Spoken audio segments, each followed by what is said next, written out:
her mother asked. "You're 26 years old. What man would want to marry a woman of such an age?"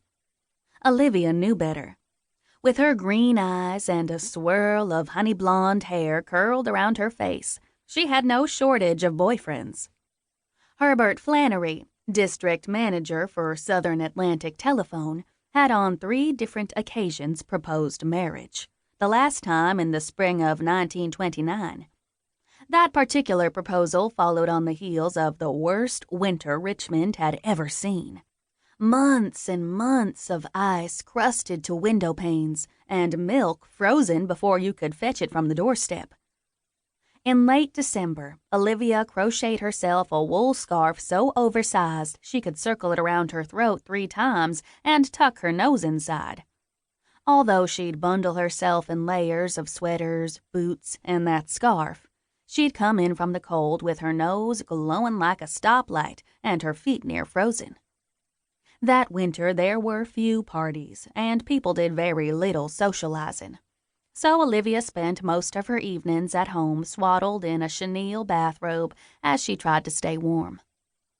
In March, a month when she expected the crocuses to pop up from the ground, there was a 6-inch snowfall, and the wind rattled the window panes so loudly that sleep became impossible. When it seemed that spring would never arrive, Olivia began to question the emptiness of her life. 3 weeks later, Herbert went down on one knee and offered out a small velvet box. She nodded and allowed him to slip the diamond ring on her finger. Olivia was genuinely fond of Herbert, and when she promised to marry him, it was with the utmost sincerity. But that was before they started to discuss the aspects of their forthcoming life together.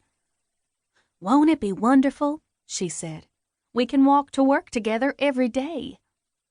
Herbert circled his arm around her waist and pulled her to him in a way that tugged her blouse loose from the band of her skirt.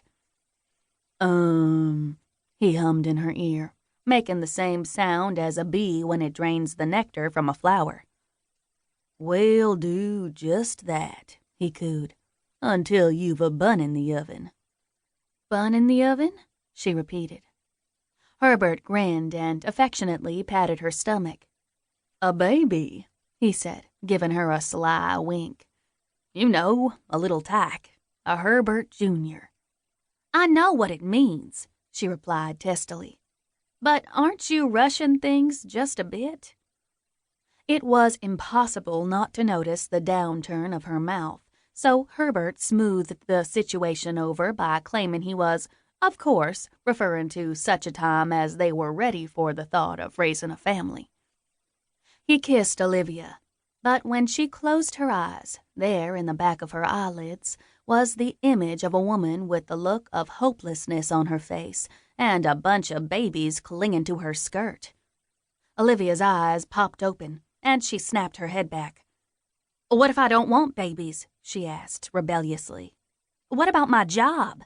There's a good chance I'll be promoted to the central office." "Babies are something every woman wants," Herbert said. "It's the natural way of life. Men work and women have babies." He gathered her into his arms and held her close. "Don't worry, sweetheart," he whispered.